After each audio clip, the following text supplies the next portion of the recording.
ಈ ಒಂದು ಆಧ್ಯಾತ್ಮಿಕ ಸಾಧನೆಯನ್ನು ಮಾಡ್ತಾ ಮಾಡ್ತಾ ಸತ್ಸಂಗ ಅಂದರೆ ಒಮ್ಮೆ ಈ ಶಿವಾಜಿಗೆ ಅಹಂ ಬಂತು. ಏನು, ನಾನು ಎಲ್ಲರಿಗೂ ಕೂಡ ಅನ್ನವನ್ನು ಹಾಕ್ತಾ ಇದ್ದೀನಿ, ನಾನು ಮಹಾರಾಜನಾಗಿದ್ದೇನೆ ನೋಡಿ, ಇಷ್ಟೊಂದು ಸೈನ್ಯಕ್ಕೆ ನಾನು ಅನ್ನ ಹಾಕ್ತಾ ಇದ್ದೀನಿ, ಇವರಿಗೆಲ್ಲ ನಾನೇ ಮಾಲೀಕ.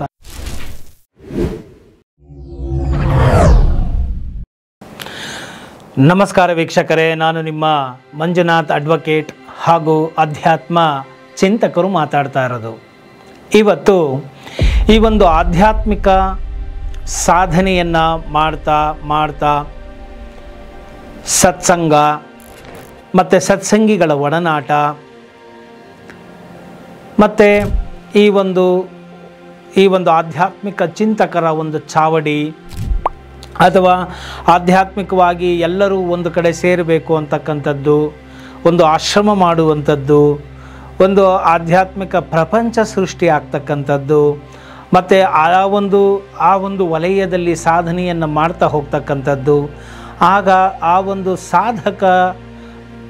ಸಾಧಕರನ್ನು ಪಾಲನೆ ಮಾಡೋದಕ್ಕೆ ಅಥವಾ ಅವರನ್ನು ಅನುಸರಿಸುವುದಕ್ಕೆ ಅನುಯಾಯಿಗಳು ಬರುವಂಥದ್ದು, ಭಕ್ತವೃಂದ ಸೃಷ್ಟಿ ಆಗ್ತಕ್ಕಂಥದ್ದು, ಅನುಯಾಯಿಗಳು ಸೃಷ್ಟಿ ಆಗ್ತಕ್ಕಂಥದ್ದು, ಇದೆಲ್ಲವೂ ಕಂಡುಬರುತ್ತೆ.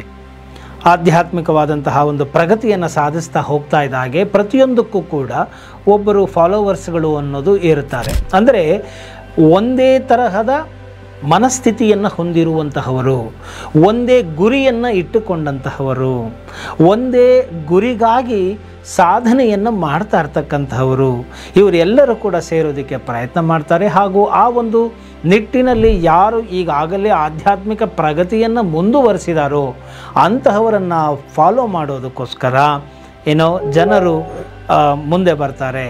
ಬಂದಂಥ ಸಂದರ್ಭಗಳಲ್ಲಿ ಒಂದು ಆಧ್ಯಾತ್ಮಿಕ ಸಾಧನೆ ಮಾಡಿದಂತಹ ಸಾಧಕರಂತ ಹೇಳ್ಬೋದು, ಸಿದ್ಧರು ಅಂತ ಹೇಳ್ಬೋದು, ಗುರುಗಳು ಅಂತ ಹೇಳ್ಬೋದು, ಆಧ್ಯಾತ್ಮಿಕ ಗುರುಗಳೇ ಆಗಿರಬಹುದು. ಈ ಆಧ್ಯಾತ್ಮಿಕ ಗುರುಗಳು ಅವರು ತಮ್ಮದೇ ಆದಂತಹ ಒಂದು ಜ್ಞಾನವನ್ನು, ಭಕ್ತಿಯನ್ನು ಇತರರಿಗೆ ಕೊಡ್ತಾ ಅದನ್ನು ಸಾರ್ವತ್ರಿಕವಾಗಿ ಸಾರ್ವಜನಿಕರಿಗೆ ಅಥವಾ ಬಂದಂತಹ ಭಕ್ತಾದಿಗಳ ಅವರ ಒಳಿತಿಗಾಗಿ ಅವರು ಜೀವನವನ್ನು ತುಂಬ ನಿಸ್ವಾರ್ಥ ರೀತಿಯಲ್ಲಿ ಪರಮ ಪವಿತ್ರವಾದಂತಹ ಮನಸ್ಥಿತಿಯನ್ನು ಹೊಂದಿ ಮಾಡ್ತಾ ಇರ್ತಾರೆ.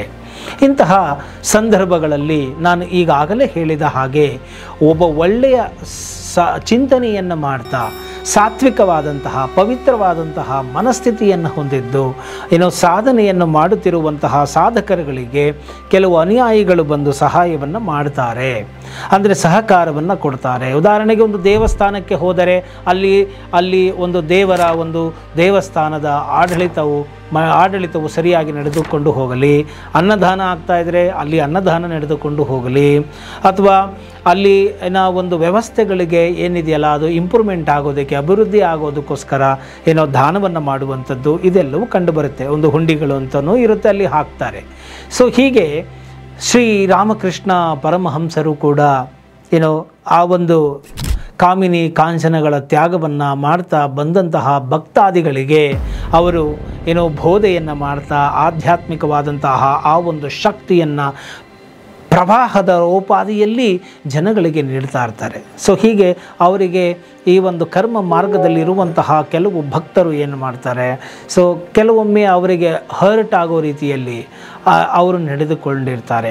ಅದರಲ್ಲಿ ಸುರೇಂದ್ರನಾಥ ಅಂತ ಹೇಳಿ ಕೆಲವೊಮ್ಮೆ ನೋಡಿ, ಇವರು ಇಷ್ಟೆಲ್ಲ ಮಾಡ್ತಾ ಇರ್ಬೋದು, ನಾನು ಅವರಿಗೆ ಇಷ್ಟೆಲ್ಲ ಫೆಸಿಲಿಟಿ ಕೊಟ್ಟಿದ್ದೇನೆ, ಅವರಿಗೆ ಬಾಡಿಗೆ ಮನೆ ಮಾಡಿಸಿ ಕೊಟ್ಟಿದ್ದೇನೆ, ಅವರು ಬಾಡಿಗೆಯಲ್ಲಿ ಇರುವಂತೆ ಮಾಡಿದ್ದೇನೆ, ನಾನು ಅದನ್ನು ಕಟ್ತಾ ಇದ್ದೇನೆ, ಮತ್ತು ಅವರಿಗೆ ಮನಿಕೊಳ್ಳೋದಕ್ಕೆ ಒಂದು ಮನಿಕೊಳ್ಳೋದಕ್ಕೆ ಒಂದು ಚಾಪೆ, ಒಂದು ದಿಂಬು, ಹಾಸಿಗೆ, ಅಥವಾ ಇನ್ನೇನೋ ಒಂದು ಮೂಲಭೂತ ಅವಶ್ಯಕತೆಗಳನ್ನು ಈಡೇರಿಸಿಕೊಳ್ಳೋದಕ್ಕೆ ನಾನು ಅವರಿಗೆ ಅನುಕೂಲ ಮಾಡಿಕೊಟ್ಟಿದ್ದೇನೆ, ಸಹಾಯ ಮಾಡಿದ್ದೇನೆ ಅಂತ ಹೇಳಿ ಕೆಲವೊಮ್ಮೆ ಕೆಲವರ ಬಳಿ ಹೇಳಿಕೊಂಡಿರ್ತಾರೆ. ಜಂಬದ ರೀತಿಯಲ್ಲಿ, ಅಂದರೆ ಅಹಂಕಾರದ ರೀತಿಯಲ್ಲಿ ಹೇಳಿಕೊಂಡಿರ್ತಾರೆ.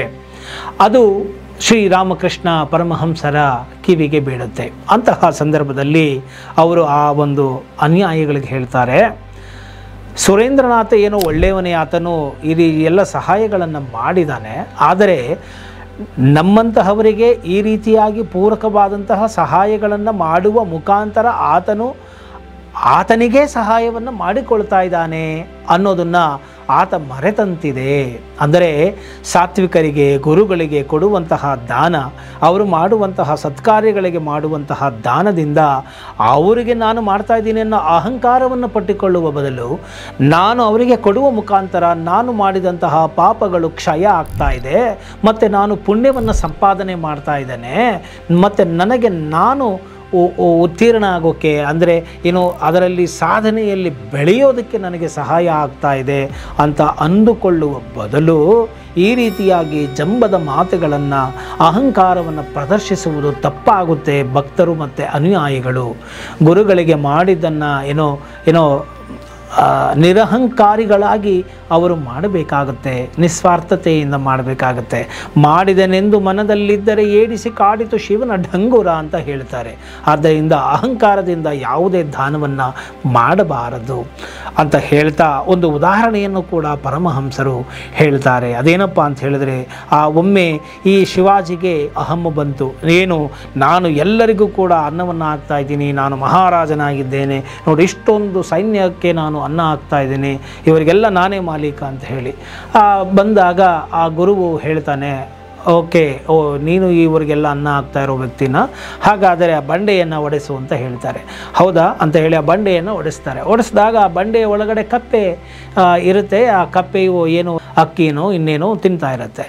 ಬಂಡೆಯ ಒಳಗಡೆ ಇದ್ದಂತಹ ಕಪ್ಪೆಗೆ ಕೂಡ ಆ ಪರಮಾತ್ಮನು ಅನ್ನ ಹಾಕಿದ್ದಾನೆ, ಆ ಕಪ್ಪೆಗೆ ನೀನು ಅನ್ನ ಹಾಕದ ಅಂತ ಕೇಳ್ತಾರೆ. ಇಲ್ಲ ಅಂತಂದಾಗ ಹಾಗೆಯೇ ಸರ್ವ ಜೀವಿಗಳಿಗೂ ಅನ್ನವನ್ನು ಹಾಕುವಂತಹವನು ಆ ಪರಮಾತ್ಮನಾಗಿದ್ದಾನೆ. ಸೊ ಹುಟ್ಟಿಸಿದ ದೇವರು ಹುಲ್ಲು ಮೇಯಿಸುವುದಿಲ್ಲ ಅಂತಂದ ಹಾಗೆ ಪ್ರತಿಯೊಬ್ಬರಿಗೂ ಕೂಡ ಅನ್ನವನ್ನು ನೀಡುವಂತಹವನು ಅನ್ನದಾತ ಮಹಾಪ್ರಭು ಆಗಿದ್ದಾನೆ. ಈ ನಾನು ಮಾಡ್ತಾ ಇದ್ದೀನಿ ಎಂಬುದನ್ನು ಬಿಡು. ಅವರೆಲ್ಲರೂ ನಿನ್ನ ಸೇವೆಗಾಗಿ ಇರುವುದರಿಂದಲೇ ನೀನು ಮಹಾರಾಜನಾಗಿದ್ದೀಯಾ.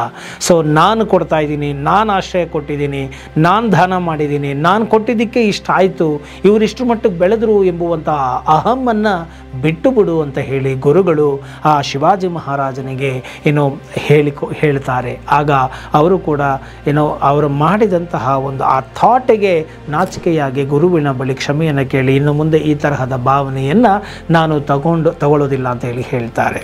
ಇದು ಒಂದು ಉದಾಹರಣೆಯನ್ನು ಕೊಡ್ತಾರೆ. ಹಾಗೂ ಎರಡನೆಯದಾಗಿ ಒಮ್ಮೆ ಇನ್ನೊಂದು ಉದಾಹರಣೆಯನ್ನು ಕೊಡ್ತಾರೆ. ನೋಡಿ ಪರಮಹಂಸರು ಎಷ್ಟು ಸೂಕ್ಷ್ಮ ವಿಚಾರಗಳನ್ನು ನಮ್ಮ ಮುಂದೆ ಇಡ್ತಾರೆ ಅಂತ ಹೇಳಿ. ನೋಡಿ, ಒಬ್ಬ ಯುವತಿಯ ಎದೆಯನ್ನು ನೋಡಿ, ಅಂದರೆ ಆಕೆಯ ಸ್ತನಗಳನ್ನು ನೋಡಿ, ಏನು ಆಕೆಗೆ ಕುರ ಬಂದಿದೆಯಾ ಅಂದರೆ ಕುರ ಬಂದರೆ ಊದ್ಕೊಳ್ಳುತ್ತಲ್ಲ, ಆ ರೀತಿ ಏನಾದ್ರು ಕುರ ಬಂದಿದೆಯಾ, ಯಾಕೆ ಹಾಗಾಗಿದೆ ಅಂತ ಹೇಳಿ ಆ ಯುವ ಸನ್ಯಾಸಿ ತಾಯಿಯನ್ನು ಕೇಳ್ತಾನೆ. ಆಗ ಆ ತಾಯಿ ಆ ಒಂದು ಯುವಕ ಸನ್ಯಾಸಿಗೆ ಉತ್ತರವನ್ನು ಕೊಡ್ತಾಳೆ, ಇಲ್ಲ ಮಗು, ಅದು ಏನು ಅಂತ ಹೇಳಿದರೆ ಮುಂದೆ ಹುಟ್ಟುವ ಮಗುವಿಗಾಗಿ ಹಾಲುಣಿಸಬೇಕು ಅಂತ ಹೇಳಿ ಆಹಾರದ ವ್ಯವಸ್ಥೆಗಾಗಿ ಆ ಪರಮಾತ್ಮನು ಆ ಸ್ತನಗಳನ್ನು ನಿರ್ಮಾಣ ಮಾಡಿದ್ದಾನೆ. ಆ ಸ್ತನಗಳ ಮುಖಾಂತರ ಹಾಲು ಬರುತ್ತೆ, ಅದನ್ನು ಮಕ್ಕಳಿಗೆ ಕೊಡಿಸಲಿಕ್ಕಾಗಿ ಅಂತ ಹೇಳಿ ಈ ಮಾತನ್ನು ತಾಯಿಯಿಂದ ಕೇಳಿದಂತಹ ಆ ಯುವಕ ಸನ್ಯಾಸಿಗೆ ಒಮ್ಮೆಯೇ ಆ ಒಂದು ಪರಮಾತ್ಮನ ಪ್ರೇಮದ ಒಂದು ಅಂಕುರ ಆಯಿತು. ಅಂದರೆ ಮುಂದೆ ಹುಟ್ಟುವಂತಹ ಮಗುವಿಗಾಗಿ ಈಗಾಗಲೇ ಒಂದು ವ್ಯವಸ್ಥೆಯನ್ನು ಪರಮಾತ್ಮನು ಮಾಡಿರ್ತಾನೆ ಅಂತ ಹೇಳಿದ್ರೆ ನನಗೆ ವ್ಯವಸ್ಥೆ ಇರೋದಿಲ್ವಾ? ನಾನು ಭಿಕ್ಷೆಯನ್ನು ಬೇಡಬೇಕಾ? ನಾನು ಕೂತಲ್ಲಿಯೇ ಪರಮಾತ್ಮನನ್ನು ನಾನು ಪ್ರೀತಿಸುತ್ತೇನೆ ಮತ್ತು ಪ್ರೇಮಿಸಲಿಕ್ಕೆ ಪ್ರಾರಂಭಿಸ್ತೇನೆ. ನನಗೆ ಆತನು ಎಲ್ಲ ವ್ಯವಸ್ಥೆಗಳನ್ನು ಕಾಡಿನಲ್ಲಿದ್ದರೂ ಕೂಡ ಮಾಡುತ್ತಾನೆ ಎಂಬುವಂತಹ ನಂಬಿಕೆ ನನಗಿದೆ ಅಂತ ಹೇಳಿ.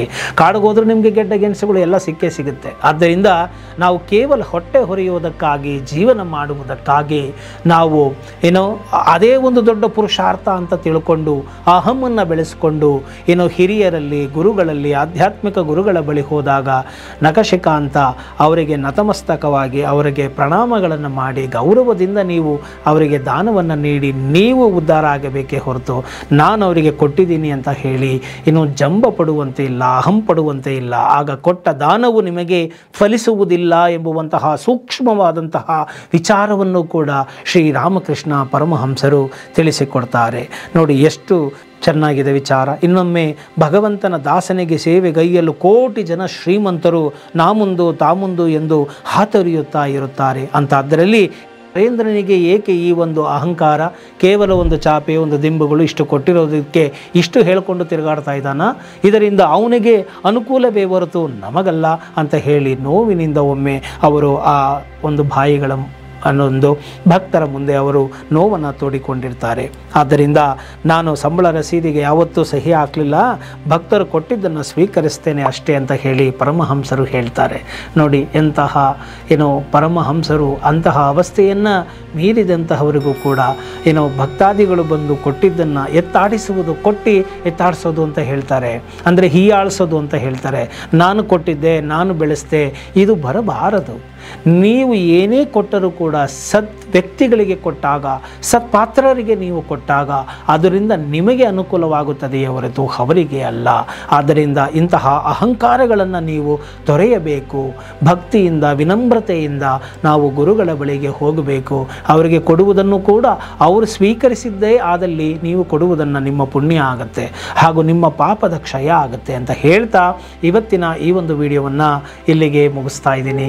ಇಷ್ಟ ಆಗಿದ್ದೇ ಆದಲ್ಲಿ ಮರೆಯದ ಹಾಗೆ ಲೈಕ್ ಕೊಡಿ, ಇತರರಿಗೂ ಕೂಡ ಶೇರ್ ಮಾಡಿ, ಮರೆಯದ ಹಾಗೆ ಕಾಮೆಂಟ್ ಮಾಡಿ ಅಂತ ಹೇಳ್ತಾ ಈ ಒಂದು ಚಾನಲನ್ನು ಪ್ರೋತ್ಸಾಹಿಸಿ ಬೆಳೆಸಿ.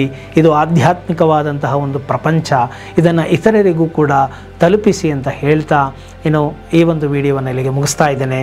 ಜೈ ಹಿಂದ್, ಜೈ ಕರ್ನಾಟಕ ಮಾತೆ.